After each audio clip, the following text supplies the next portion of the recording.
그 이웃 여인들이 그에게 이름을 주되 나오미가 아들을 낳았다 하여 그 이름을 오벳이라 하였는데 그는 다윗의 아비인 이새의 아비였더라.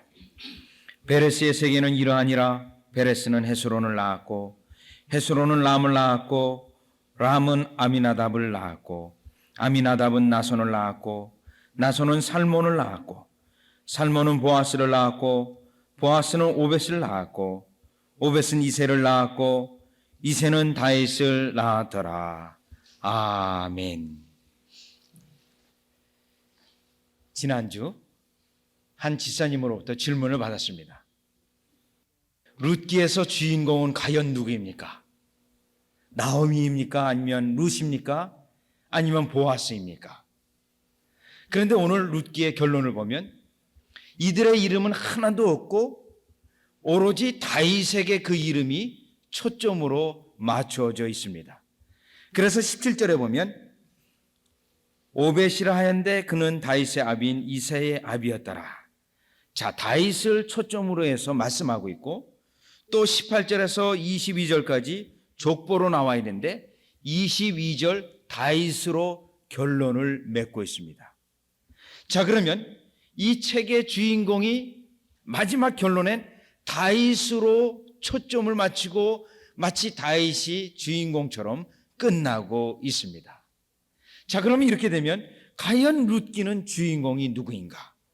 또 이 룻기는 과연 언제 쓰여졌는가? 최소한 다윗의 이름이 언급이 되어져 있고 그것으로 끝나는 것을 통해서 다윗의 시대를 기록되었을 것이 분명하고 그 다윗이 기록을 하되 과연 무엇을 드러내려고 기록했는가가 본문 이 마지막에 족보 속에 나와 있습니다.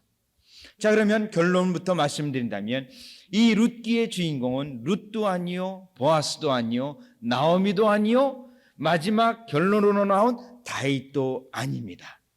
룻기의 주인공은 하나님이십니다. 즉 하나님께서 이 인생들을 섭리하시고 다스리면서 하나님의 어떠한 계획을 이루어 나가는 한 가정에 초점을 두고 하나님이 주인공이신 것을 이 본문이 결론 속에서 증거하고 있습니다. 자, 그러면 이 룻기의 마지막 결론이 하나님이 주인공이신데 그러면 이 룻기에서 하나님이 무엇을 나타내시고 또 무엇을 증거하시고자 하는 것이 오늘 룻기 마지막 결론 부분을 보면서 한번 전체를 보면서 우리가 결론을 한번 생각해 보도록 하겠습니다. 그러면 먼저 하나님이 이 룻기의 주인공이신데 하나님께서 마지막 17절에서 22절 결론을 맺고자 하는 것은 하나님의 선택하심과 부르심에 대하여 증거하고 있습니다. 즉 룻기 1장 1절에 보면 어떤 한 가정이 등장이 되어지고 그 가정의 이름이 언급되지 않았습니다. 그런데 마지막 오늘 본문 결론 부분에 와서는 그 이름이 구체적으로 언급이 되고 있으면서 다윗으로 결론을 맺고 있는데 하나님이 한 가정을 택하셔서 그 가정이 아무것도 아닌 가정인데 하나님께서 섭리하시고 역사하셔서 너무나도 놀랍게도 다윗의 할아버지가 나오는 그 가문이 되었다는 것을 결론 맺고 있습니다. 즉 하나님께서 택하시고 부르시는 그 역사가 오늘 이 룻기 전체에서 증거하고 있는데 하나님께서 택하시고 부르시는 그 가정은 가난하고 정말 아무것도 없으며 모압 땅으로 이사간 그 가정을 하나님께서 우정 택하셔서 그 가난함을 면케하시고 그 보잘것없는 가정을 다윗의 가문이 일어나는 가정으로 일으키셨다라는 것입니다. 특별히 이 이스라엘 백성에게는 이 다윗은 너무나도 중요한 인물입니다. 물론 예수 그리스도의 가문으로도 중요하지만 이 다윗은 그 가장 큰 통일왕국을 이룬 그러한 다윗입니다. 그래서 오늘날도 이스라엘 백성이 그 국기에 별을 그려놓고 있는데 그 별이 다윗의 별입니다. 다윗이 그들에게 상징적인 그러한 인물인 것입니다. 그런데 오늘 이런 아무것도 보잘것없는 가정에 다윗이라는 임금이 나왔다라는 것입니다. 즉 하나님께서 택하시고 불러주시는 그 역사를 증거하고 있습니다. 이 역사는 고린도전서 1장 26절에서 29절에서도 말씀하고 있습니다. 거기에서는 미련하고 약하고 천한 것들을 부르셨다라고 말합니다. 하나님께서 이렇게 부르시는 이유는 강한 자들을 부끄럽게 하시고 교만한 자들을 낮추시기 위한 목적이 있고, 또 어떤 인생이라도 자랑치 못하게 하기 위하여 천한 것과 없는 것과 배우지 못한 우리를 부르시고 택하셨다라는 것입니다. 그러면 하나님께서 우리를 부르시고 택하신 그 결과는 반드시 우리를 높여주시는 뜻이 그 본문 속에 숨어져 있습니다. 가난한 자를 택하셔서 그를 부유케 해서 하나님의 역사가 이렇다라는 것을 만천하에 증거하기 위함인 것입니다. 또 못 배운 자, 무식한 자들을 택하셔서 지혜를 주심으로 말미암아 정말 똑똑하고 잘난 척하는 자들 앞에서 하나님의 지혜가 너희들의 지혜보다 더 크다라는 것을 증거하기 위함입니다. 오늘 이 루세의 가정을 택하셔서, 이 나오미의 가정을 택하셔서 많은 이들 앞에 다윗 임금이 이 가문에서 나왔습니다 라는 증거를 통해서 하나님께서는 자기 당신의 영광을 드러내고 인생은 아무것도 아니요 인생을 주관하시는 하나님이 최고임을 자랑하시기 위한 것인 것입니다. 오늘 이러한 하나님의 부르심과 택하심의 역사가 여러분들에게도 동일하게 임하였습니다. 그래서 우리가 예수 그리스도를 믿고 우리가 아무것도 아닌 우리가 정말 하나님 앞에 의미 있는 인생이 되었고, 지금도 여전히 하나님께서 우리를 축복해 주시는 인생이 되었기 때문에 그러한 것입니다. 하나님께서 이렇게 부르시고 택하시는 그 효과는 너무나도 엄청난 것입니다. 그래서 구약성경의 스바냐서 3장 12절에는 이렇게 말하고 있습니다. 내가 곤고하고 가난한 백성을 너희 중에 남겨두리니 그들이 여호와의 이름을 의탁하여 보호를 받을지라. 하나님의 우정 택하심은 가난한 자들을 택하셔서 그들로 하여금 하나님 향하여 부르짖게 하고 결국은 하나님이 응답하셔서 부유케 하신다라는 뜻입니다. 또 사도행전 4장 13절에 보면 베드로와 요한을 사람들이 이렇게 말하고 있습니다. 그는 본래 학문이 없는 범인으로 알았다가 이상히 여기며. 여기서의 베드로와 요한은 어떤 증거를 했냐면, 그 앞절에 사도행전 4장 6절을 보면, 5절 6절을 보면 이 베드로와 요한이 설교를 하고 있습니다. 근데 그 설교를 듣는 자들은 누구였냐면 관원과 장로와 서기관들이었습니다. 특별히 서기관들은 오늘날로 얘기한다면 신학 박사들입니다. 아주 성경에 능통한 자들입니다. 그러나 이 베드로와 요한은 전혀 신학교를 다닌 적도 없고 그러한 자들입니다. 그런데 그들 앞에서 하나님의 말씀을 강해하고 설교하였습니다. 더욱이 4장 6절에 보면 대제사장들이 쭉 앉아 있었습니다. 그 대제사장의 이름은 안나스와 가야바와 요한과 알렉산더와 및 대제사장의 문중이 다 참여하며 신학자뿐만 아니라 정말 교계에 가장 뛰어난다라고 하는 교계의 지도자들이 다 모여 있었습니다. 그런데 이 아무것도 배운 바 없는 예수님을 따라다니며 들은 말씀밖에 없는 그가 성령에 충만하여 설교를 하였을 때 그들의 입술에서 나온 반응은 범인으로 알았다가, 그저 보통 사람으로 알았다가 그 학문과 지혜가 높음을 보고 이상히 여겼다라는 것입니다. 즉 하나님께서 정말 예수님의 제자들, 정말 어부들, 아무것도 아닌 그들을 택하셔서 그들에게 지혜 주시고 능력 주셔서 정말 지혜 있고 지식 있다 하는 자들을 부끄럽게 하셨던 하나의 사건입니다. 하나님의 부르심과 택하심이 오늘 이렇게 우리에게 가난한 자들을 부르시고 또 없는 우리를 부르시고 또 무식한 우리를 불러주셔서 우리로 하여금 부유케 하시고 우리로 하여금 지혜롭게 하셔서 하나님이 하시는 그 일이 만천하에 드러나고 하나님의 위대하심을 증거하시는 역사인 것입니다. 그런데 룻기서는 이 하나님의 그 역사가 누구보다도 어느 책보다도 크게 드러나는 것을 우리에게 증거하고 있습니다. 이 룻기서를 결론을 지으면서 결국 우리를 부르신 그 하나님의 놀라우심을 찬양하시기를 바랍니다. 아무것도 아닌 여러분을 불러주신 그 하나님께 높이 찬송하시기를 바랍니다. 그리하여 우리는 아무것도 아니고 결국 우리에게 나설 것이, 내놓을 것이 없음을 철저히 인정하고 고백하시는 여러분이 되어지기를 주 예수 그리스도의 이름으로 축원합니다. 신명기에 보면 모세가 마지막 설교를 할 때 이 내용을 누차 강조했습니다.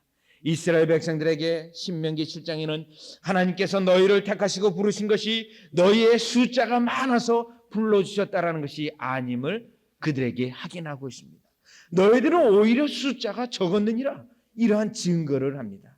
물론 그 말씀에는 이 이스라엘 백성이, 야곱의 식구가 70명이 애굽으로 내려갔다가 다시 돌아올 때는 수십만 명의 그러한 백성을, 민족을 이루었습니다. 하나님이 하셨던 것입니다.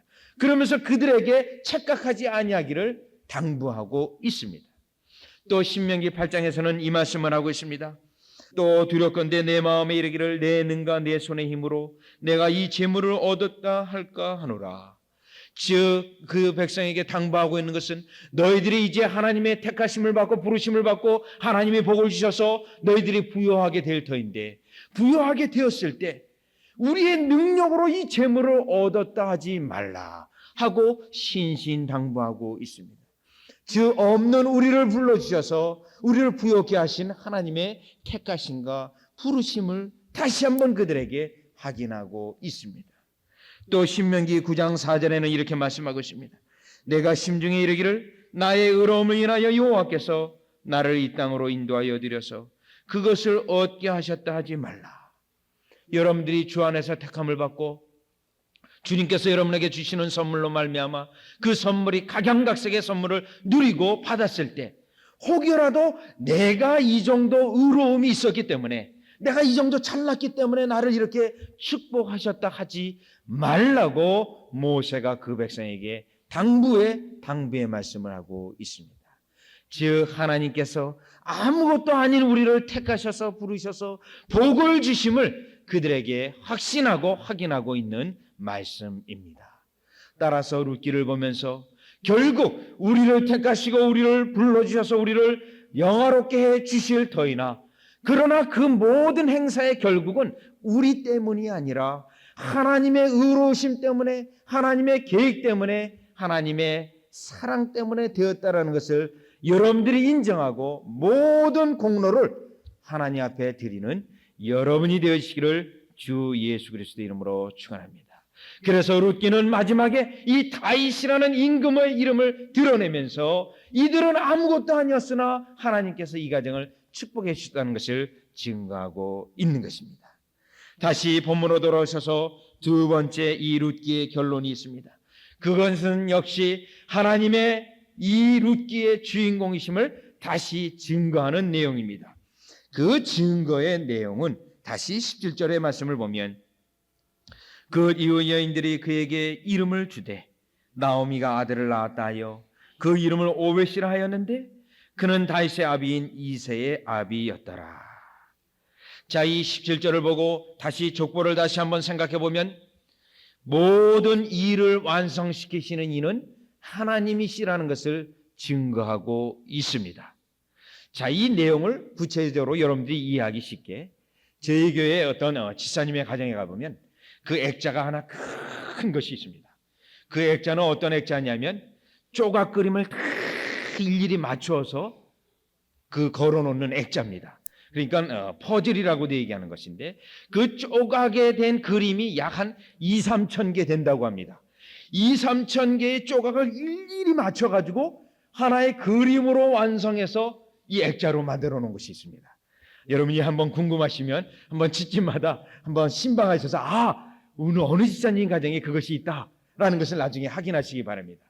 그런데 그것을 맞추기까지 약 2-3개월이 걸렸는데 여러분들이 그것을 맞출 때 얼마나 신경을 쓰면서 조각 하나를 수천 개를 하나로 맞추는데 마치 그것을 하나님께서 일을 완성시키실 때 그와 같이 역사하시는 것을 여러분들이 생각하시면 오늘 이 룻기의 마지막 견을 보면서 오늘 이 룻기 속에서 사건들이 여러 가지 사건들이 이렇게 저렇게 일어났지만 하나님께서 전능하신 손으로 그 조각구름을 하나하나 다 맞춰서 결국은 하나님의 완성된 역사를 결론에서 보여주고 있는 것입니다. 즉 여러분들의 일상생활 하나하나를 때로는 사소히 여기는 그러한 것 하나하나도 하나님의 전능하신 손에서 그것을 아름답게 완성시켜 주시는 하나님의 역사를 마지막 룻기서에서 결론으로 우리에게 증거하고 있는 것입니다. 실로 하나님은 여러분들이 사소히 여기는 것도 하나님께서는 큰 전능하신 손으로 큰 역사를 이루실 것입니다. 따라서 하나님의 전능하신 손을 여러분들이 믿을진데 날마다 일상생활 속에서 하나님의 큰 역사를 기대하시면서 하나님을 의지하시고 사시는 여러분이 되시기를 주 예수 그리스도 이름으로 축원합니다. 요한복음 6장 9절에 보면 오병이어의 기적이 일어납니다. 그 6장 9절을 보면 여기 이렇게 말하고 있습니다. 여기 한 아이가 있어. 여기 한 아이가 있어. 그 아이란 아주 하잘 것이 없이 여기는 그러한 존재입니다. 우습게 여깁니다. 사소한 것입니다. 그런데 보리떡 5개와 물고기 2마리를 가졌나이다.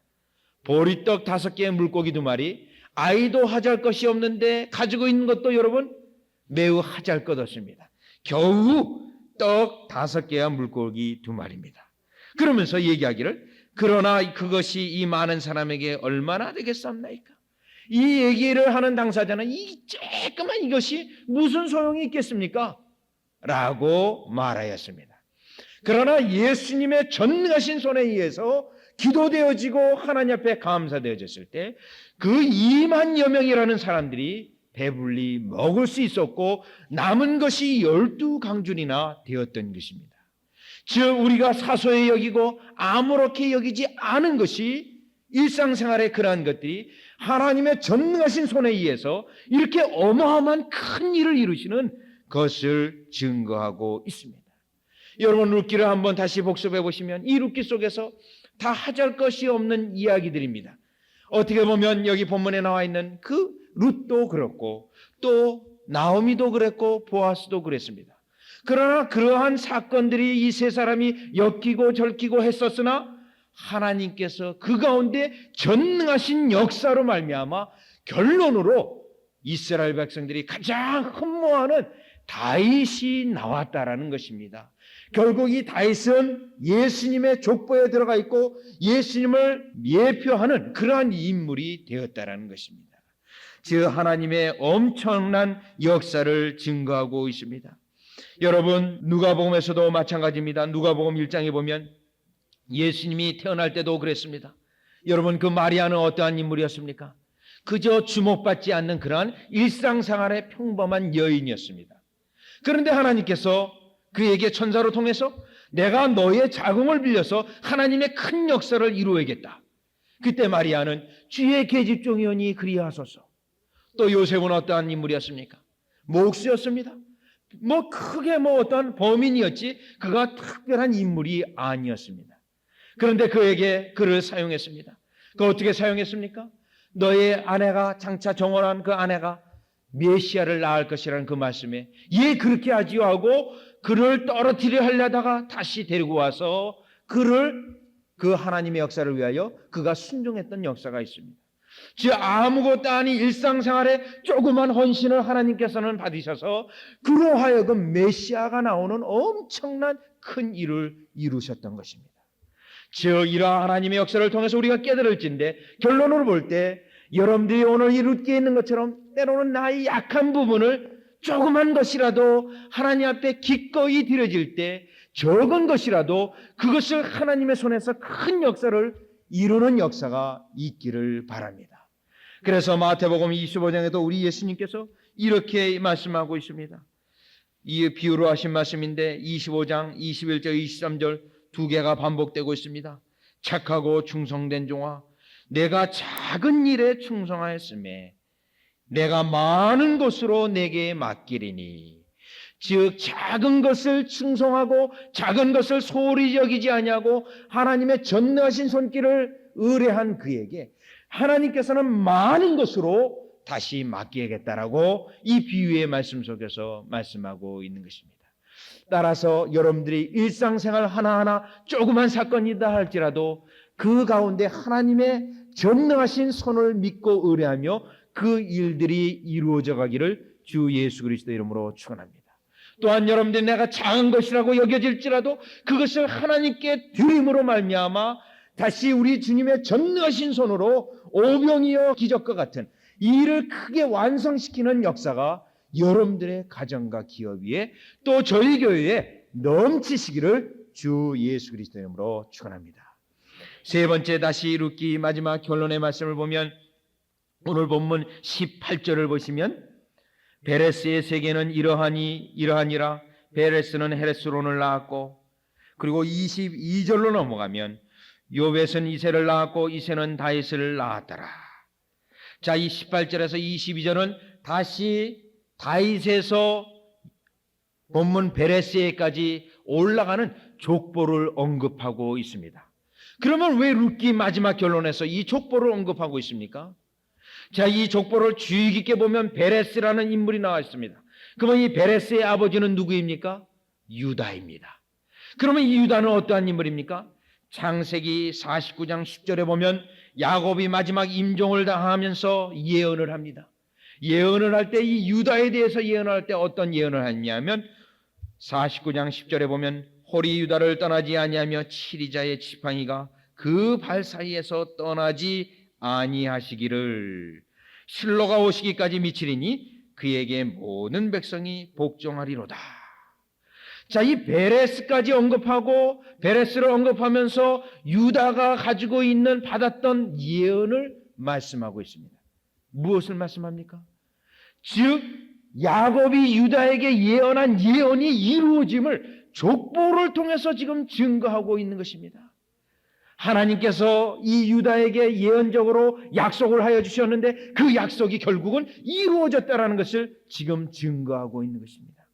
저 룻기의 마지막 결론은 하나님은 우리에게 약속해 주시는 하나님이신데 그 하나님은 약속을 반드시 이루어 주시는 하나님입니다 하고 족보를 말하면서 몇 년까지 거슬러 올라가고 있습니까? 약 800년을 거슬러 올라가면서 이 족보를 말하고 있는 것입니다. 그러면 여러분, 이 족보와 함께 또 무엇을 생각하셔야 됩니까? 마태복음 1장에 보면 또 족보가 나와 있습니다. 그 족보를 보면 다윗 이후의 족보가 쭉 나와서 결국 예수 그리스도 메시아에게 이루어졌다는 족보가 나온 것입니다. 그러면 이 오늘 족보와 마태복음 1장의 족보는 몇 년의 차이가 있습니까? 1000년의 차이가 있습니다. 다시 1000년이 지난 후에 이러한 족보가 또 이렇게 이루어졌습니다. 과연 통치자가 나왔습니다 라고 증거하고 있는 것입니다. 저 룻기의 마지막 결론은 하나님이 역사의 주인공이신데 역사를 이끄시는 하나님이신데 그 하나님은 우리에게 약속을 주시고 그 약속을 이렇게 철두철미하게 이루어 주시는 하나님이시라는 것을 지금 마지막 결론에서 맺고 있는 것입니다. 자, 우리가 믿고 의지하고 있는 하나님은 이 신실하신 하나님, 약속을 끝까지 지켜주시는 하나님이신 것을 여러분들이 감사하는 이 시간이 되시기를 바랍니다. 이 역사 속에서 이끄시면서 지금도 약속을 이루기 위하여 일하시는 하나님이신 것을 기억하시기 바랍니다. 그러면 이 역사 속에서 약속을 이루시기 위하여 우리 개인에게는 어떻게 하십니까? 마찬가지입니다. 여러분의 인생 속에서, 인생 역사 속에서도 이 약속을 이루어 주시는 하나님이십니다. 창세기 12장에 보면 아브라함에게 아들을 약속해 주셨습니다. 그러나 얼마나 그 사람에게, 이 아브라함에게 우여곡절이 많았습니까? 심지어는 그 아내가 애굽 왕에게 바쳐지기도 했고 또 그 아내가 아비멜렉에게 바쳐지기도 했습니다. 그러나 하나님께서 그 약속이 있기 때문에 그 아내의 무엇을 보호하셨습니까?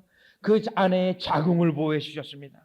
왜냐하면 그 자궁을 통해서 하나님께서 약속해 주신 아들이 나와야 되기 때문에 그 자궁을 철저히 보호하시고 우여곡절이 많았지만 결국은 하나님께서 약속을 이루어 주신 것을 보여주고 있습니다. 지금도 우리 하나님께서는 이 아브라함에게 일하셨던 것 같이 동일하게 여러분에게도 그 약속을 이루어 주시기 위하여 때로는 여러분 인생 여정에 우여곡절이 많고 환난이 많고 어려움이 많고 방해가 있다 할지라도 결국은 하나님께서는 그 약속을 이루어 주시는 것입니다. 창세기 15장에 오면 하나님께서 이 이스라엘 백성의 장차에 대해서 약속을 해주십니다. 너희가 애굽에 내려가서 이제는 400년 동안 있다가 다시 큰 민족을 이루어서 돌아올 것을 약속해 주셨습니다. 그러면 그 창세기 15장 이후에 출애굽기에서 그 역사가 이루어지기까지 얼마나 우여곡절이 많았습니까? 그 우여곡절 속에서도 특별히 어떤 계기로 애굽에 내려가게 되었습니까? 그 형들이 요셉을 애굽에 팔았습니다. 그리고 그 형들이 판 요셉은 결국 애굽에 내려가서 총리가 되었습니다. 그런데 그 형들이 다시 어떻게 요셉을 만났습니까? 흉년이 와가지고 곡식을 얻다가 다시 형제들을 상봉하게 되었습니다. 그리고 나서 야곱과 그 식구들이 애굽으로 이민을 가게 되었습니다. 그리고 결국은 거기서 큰 민족을 이루고 다시 출애굽을 하게 됩니다. 여러분, 그 가운데 얼마나 많은 우여곡절들이 있습니까? 때로는 아픔들이 있었습니까? 그러나 결국 하나님께서는 약속하신 것이 있기에 그 약속하신 대로 이루어 주시고 성취해 주신 그 하나님을 증거하고 있습니다. 여러분들이 때로는 우리의 인생의 전체를 보면 우여곡절이 많습니다. 어려움도 많습니다. 지금까지 살아온 인생 때로는 고생도 많습니다. 그러나 분명한 것은 하나님께서 조각구름을 맞추어가면서 그 일을 완성하기 위하여 결국은 여러분들에게 하신 약속을 이루기 위하여 지금도 운행하시면서 우리 신실하신 하나님께서는 그 약속을 결국은 완성시켜 주시고 이루어 주시는 하나님이신 것을 룻기 마지막에서 증거하고 있는 것입니다. 따라서 우리가 마지막 이 룻기를 보면서 이 좋으신 하나님, 신실하신 하나님, 약속을 이루어 주시는 하나님, 또한 우리에게 좋은 것으로 이루기 위하여 완성시키시는 하나님, 결국은 아무것도 아닌 나를 부르신 그 하나님을 찬양하며 그 하나님을 더욱더 의지하시는, 룻기를 통하여 나에게도 이와 같은 역사를 하시는 하나님을 의지하시는 여러분이 되시기를 주 예수 그리스도 이름으로 축원합니다. 기도드리겠습니다. 하나님, 룻기를 보며 그 속에 등장인물들이 수많은 어려움과 우여곡절을 겪으며 때로는 눈물을 지내며 때로는 웃음을 지내기도 하며 이러한 모든 역사가 있었습니다. 그러나 이 룻기서의 결정적인 것은 이 모든 인생을 복을 주시는 하나님의 결론이라는 사실을 저희들이 깨닫게 되옵나이다. 그 하나님의 결론으로 났을 때 그 하나님께서는 우리의 인생을 부르시고 택하시는데 아무것도 아닌 우리를 부르시고 택하시고 또한 부르신 우리를 복을 주시며 가난한 우리를 부욕케 하시는 그 하나님을 증거하심을 감사를 드립니다. 또 그 하나님께서는 우리는 때로는 실수를 하고 부족함이 많지만 하나님의 전능하신 손으로 역사하심으로 말미암아 이 일을 완성시켜 주심을 또한 저희들이 깨닫게 되옵나이다. 하나님 감사를 드리옵나이다. 이 모든 영광을 주님께 돌려드리옵나이다. 하나님, 저희가 오늘 룻기를 통해 믿고 섬기는 그 하나님은 약속하신 하나님이시요 그 약속을 이루기까지 끝까지 결국은 이루어지시는 그 하나님을 깨닫게 되옵나이다. 하나님, 너무나도 감사를 드립니다. 이 하나님을 끝까지 의뢰하고 신뢰하여서 오늘 룻기에 나타난 그 역사, 하나님의 그 전능하신 손 속에서 쓰임을 받았던 그 역사 속에 저희들도 그와 같은 역사가 되게 하여 주시옵소서. 예수님의 이름으로 기도드리옵나이다. 아멘.